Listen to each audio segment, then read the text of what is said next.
Okay, I'll go ahead and call the RTC meeting to order. Want to review and approve the minutes from March 24th, but we don't have a quorum, so Hold them off to next time. what's that? Hold them off to the next meeting. Yeah, we'll just hold it off to the next meeting. Jeff, you got any public comments? Or anybody else? No, I don't have any comments. All right, we'll go to the county transportation updates. We'll start with who wants to go, Shelby or Spencer? I'll go. Okay. Season projects, road slides on the creeks. They're getting those taken care of now. And that's about it. Okay. Ryan, you go ahead. Yeah, thanks, Randall. Just quickly, the 6th Street project the city was working on to close 6th Street between Main and Washington is now complete. That's now a pedestrian area. It turned out really nice. The crosswalks are going in. They got some of the signs up that warn travelers on Main Street that you can push a button and the flashing yellow lights around the sign come on and let them know that there's pedestrians crossing. So they're supposed to yield to them. So that project is, like I said, pretty much done. Main and Washington Street water line projects that were going on, shutting the road down, are nearing completion. I think they've made the final connections of the service lines, changeovers from the old line to the new line. So that should be wrapping up, and then they'll come back in and pour concrete up to a point and then cap it with some asphalt for a temporary patch job until the state this summer comes through and repays both roads.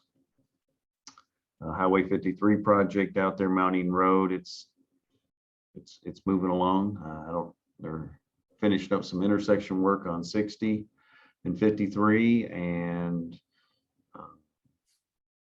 they shut that down, I think, a couple of nights this past weekend or a night to do that work, and they're continuing on. So hopefully later this year, first next year, be done. What else? We're getting our industrial foundation is pushing real hard for our bypass, the east side of the county, to be something to be done here in the near future. So they're going to start lobbying for that. I know we had it's a project in our that we've identified. It hasn't made the 6-year highway plan, but that project would be from Highway 53, Mount Eden Road, on around the east side over to Rocket Lane area, and then on up to the Freedom's Way.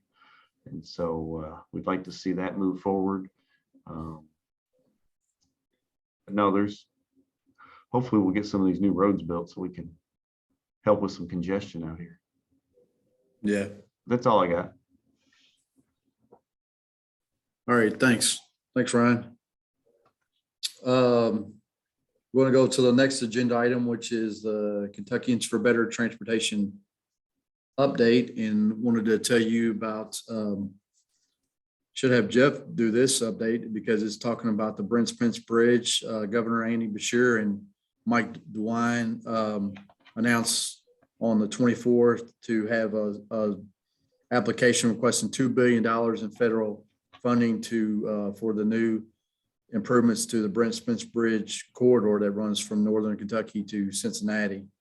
So that's a big grant application that they're going through with the multi-modal project discretionary grant I guess in the bill, the new infrastructure bill. So wanted to talk to you about that. And that is building a new bridge. Is that correct, Jeff? It is. It'll be built on if those of you who are familiar, if you go up and go across that bridge, it'll be on the west side, which is the left side if you're going north. So it'll be right next to the old one, the original one. Right. And you know, that's a major corridor, that 75 corridor, just like 71 is in both of Jeff and Kip the Ad region. So, you know, a lot of truck traffic along that, both of those corridors and everything. So it would be nice to have a new bridge. Will you rehabilitate the old one and keep it open or tear it down? Well, No, they, Jeff, yeah, they're gonna keep that one.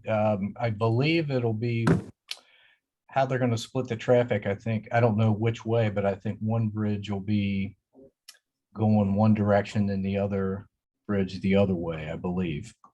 And one may be tied into local if you need to get off like in since downtown Cincinnati or Covington or whatever.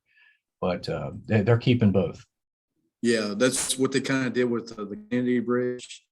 And they switched, they built a new one downtown Louisville and everything like that. So with the Louisville bridges, but we're still paying a toll. You guys are, y'all are going to be. I think we're having to pay a getting out toll. of it, I think, yeah. Yeah. So anyways, want to go ahead with the next presentation is Elizabeth Bowling. She is our Every Commute Counts supervisor and wanted to talk about the Vanpool and Carpool program that we have here at KIPTA. Go ahead, Elizabeth. Hi. Okay, I'm going to share my screen, hopefully.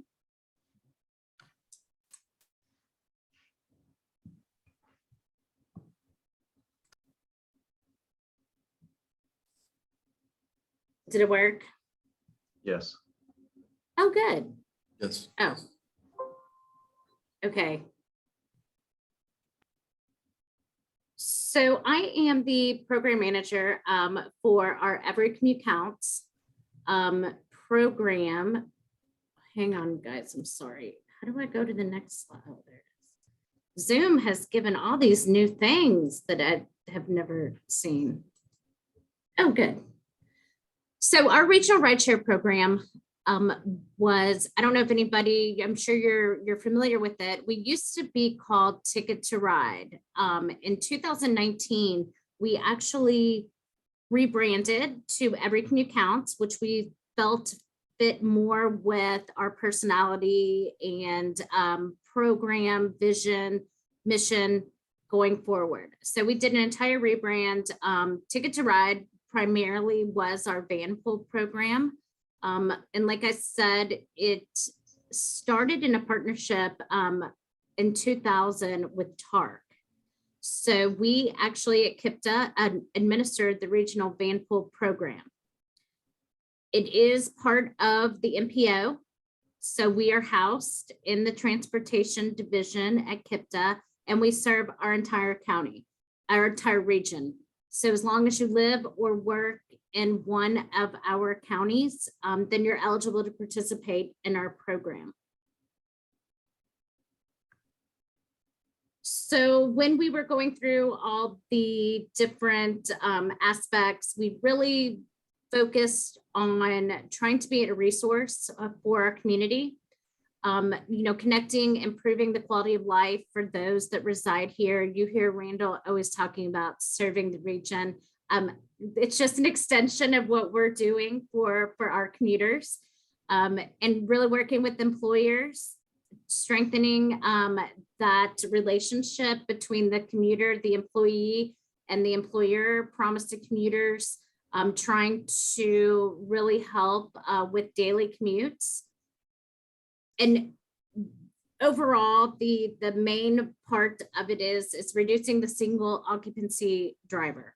So trying to take those cars off the road that don't, if we have the opportunity to reduce, 100 vehicles off the road, as you know, that is going to, long-term, you're going to see it in your road projects. You're going to see how, congestion mitigation, the wear and tear on roads. So overall, that's kind of how it all works, kind of how our funding works. It goes down federal and filters all the way down. We are one of those programs that we do receive federal funding. So it is a subsidized program for our commuters. When COVID hit,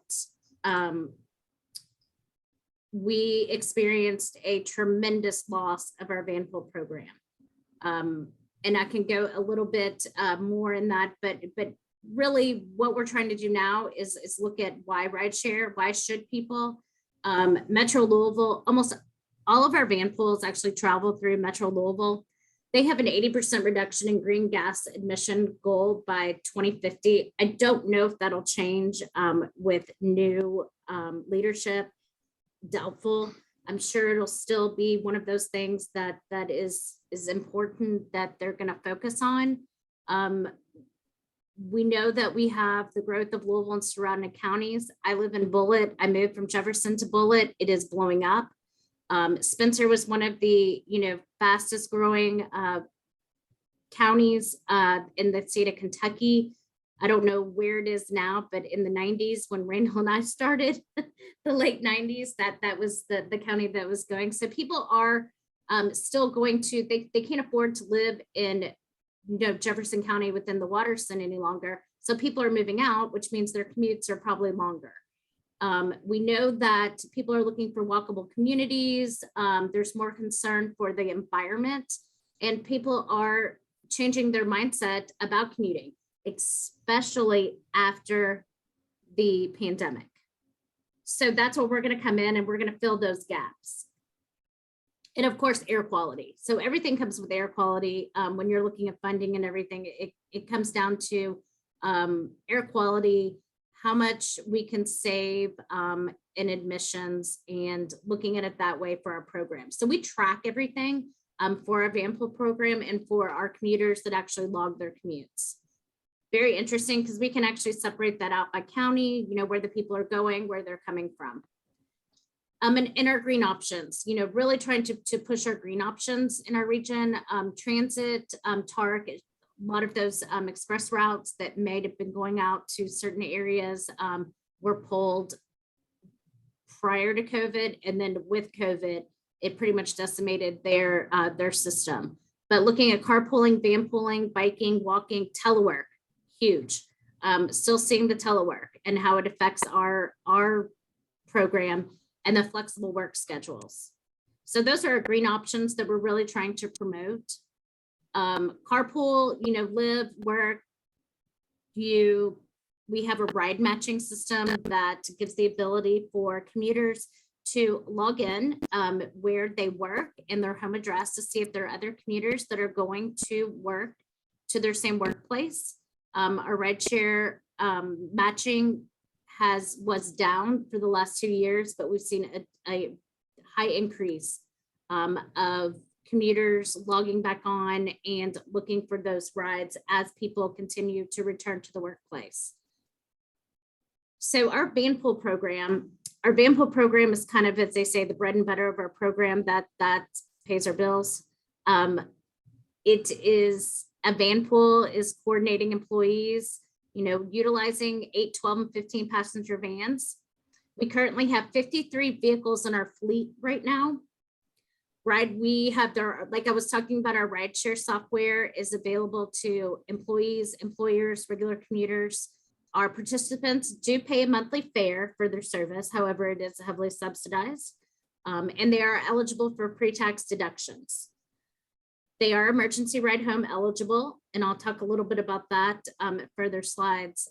Just to give you an idea of how our program has evolved, in March of 2020, we had 65 van pools that were on the road, that were actively traveling throughout our region. April 2020, we had 11, and those 11 were essential. That was the VA hospital, and those were some Fort Knox. March 2021, we only went back up to 5, added 5 more to 16.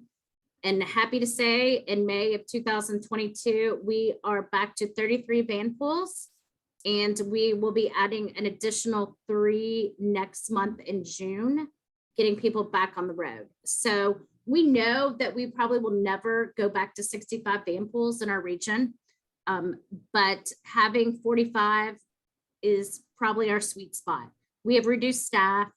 We are looking at how to make our program a lot more efficient, and how to make it cost effective for both us and the commuter. So 33 van pools right now is fantastic from where it went. I mean, took a huge dive.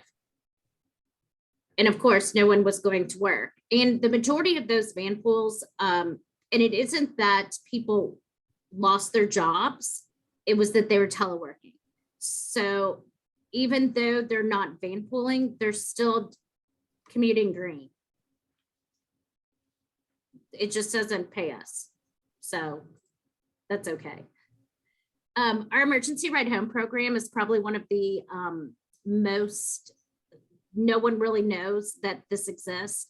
And in the next 6 months, we're really going to do some campaigns to allow people to really understand how this works and take advantage of it. So if you're a registered carpooler, vanpooler, or biker or tarp rider in our region, you're able to use emergency ride home for up to 4 times a year.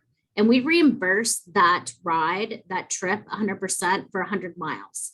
So for instance, if you have a group that's carpooling together and they are coming from Spencer County and they are going to downtown Louisville every day, and one of those folks gets sick or has a sick child, or they need to get home, they can take Uber, Lyft, whatever they can get, and we'll reimburse that as long as they are registered with us.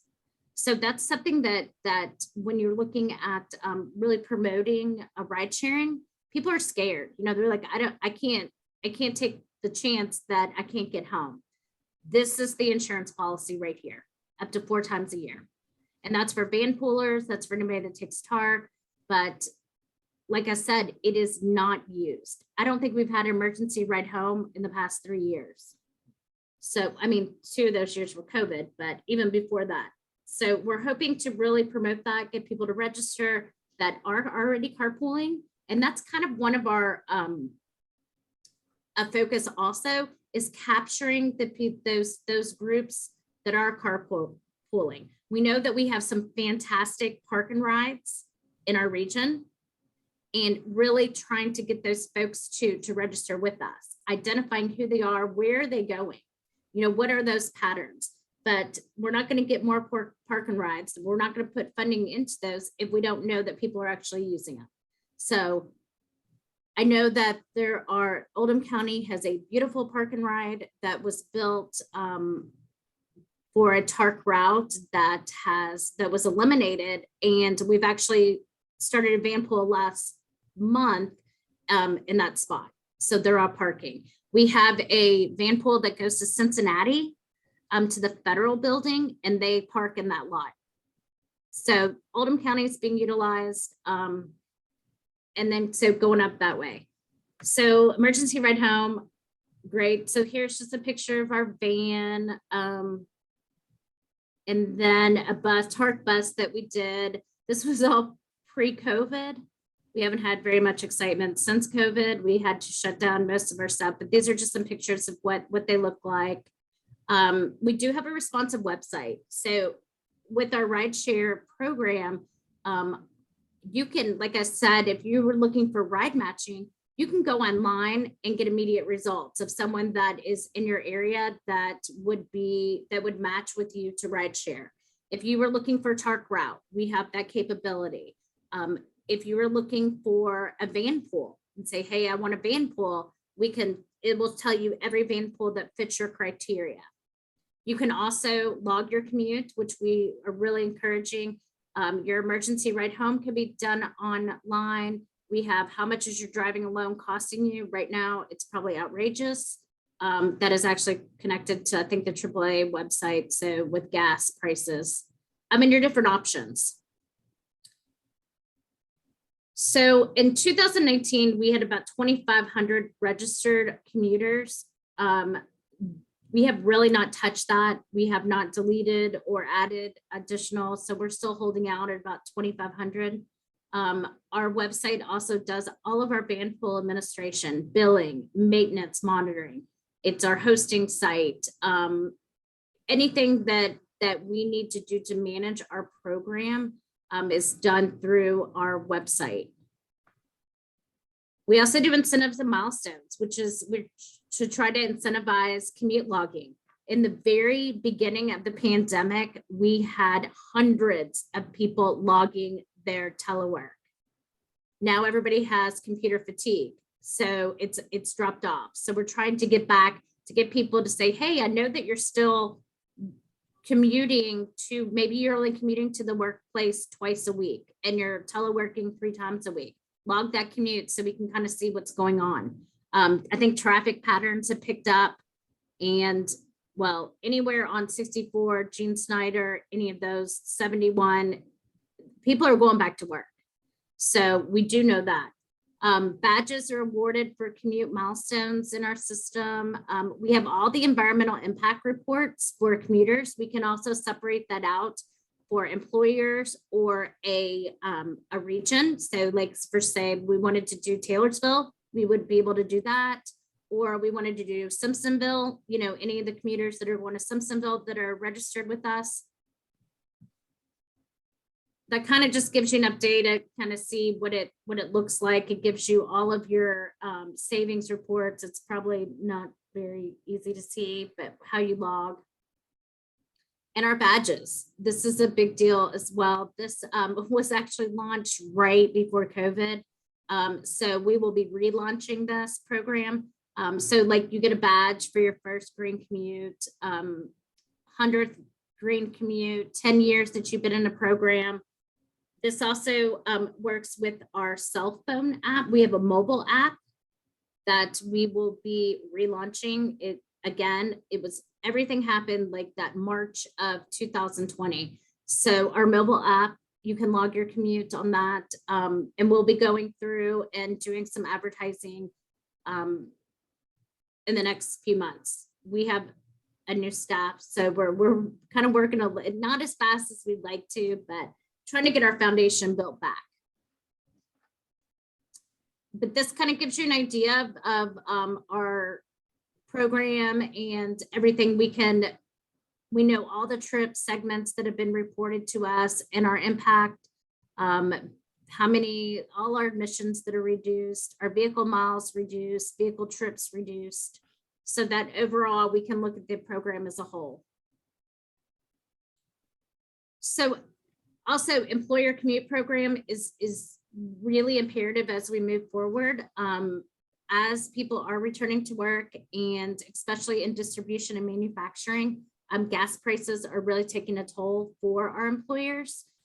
We just had 3 Vanpools just went on the road with one employer here in Jeffersontown. They are actually subsidizing the Vanpool fares 100% because they will actually be moving most of those employees to Simpsonville. I think they've already broken ground, KCC Manufacturing.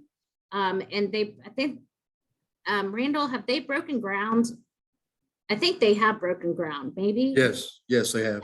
So they already broke ground on that. So the 3 full Vanpools are already getting used to Vanpooling, so that when they are moving from J-Town to Simpsonville, it will not be an issue.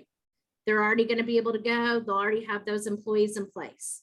So looking at it in a different perspective, and not only that, it's a sustainable business practice for them. So, and I'm not sure if that's going to be a LEED certified building or whatever, but it will all be connected. And they're looking at traffic management, getting off those exits.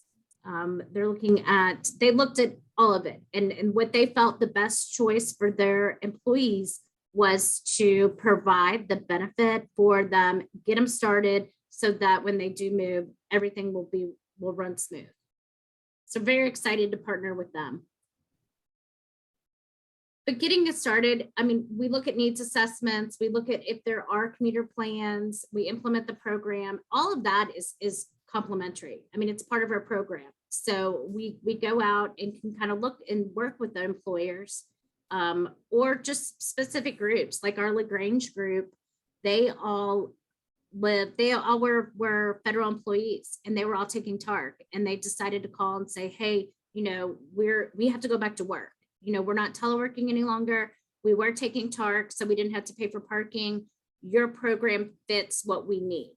And they're subsidized 100% from the federal government. So perfect. And looking at groups of people that may be commuting, you know, 20, 40 miles, 50 miles from the county, you know, into downtown, if we can get a group together, we can look at that, and they're saving gas because gas is outrageous. You know, they're taking the cars off the road on those, you know, going in those smaller, I guess there's county roads, state roads, to get to the larger, and that helps. Just one Vanpool instead of 10 cars. So we also encourage, like I said, we're looking at the whole picture. Our Vanpool program is the main focus right now, trying to get that back. But we are looking at the other aspects of green commuting. And hopefully in the next year, as our Vanpool program bounces back to a good point that we're able to stabilize a little bit, then we'll focus on, you know, green, logging your commute, environmental aspect. But right now it's really just trying to get Vanpools back on the road, reduce, you know, congestion in certain areas, and work with our employers. So that's kind of very quickly an overview of our program and what's been going on. Does anybody have any questions, comments? How can we help? We're going to be getting out to the counties. That's one of our things that we really want to do, is get out, because we kind of just tended to focus on, you know, commuters that are going from Jefferson County out or going in, but really looking at, hey, can we, you know, go to a chamber meeting and talk about it and see what we have. You never know if there's people coming into your community as well. So for Shelby and Spencer, that would be a great opportunity, you know, to have her come out there and talk to the chamber.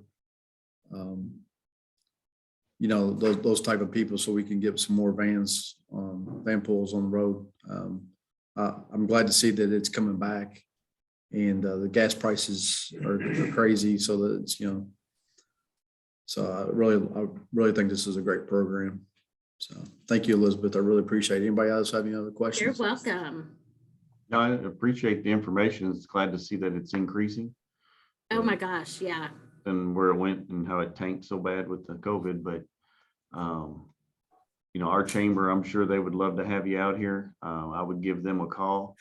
They do a lot of morning mixers out here. Ooh, sounds fun, Randall.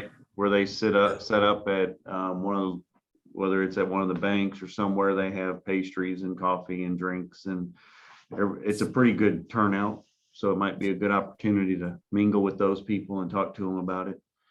Yeah.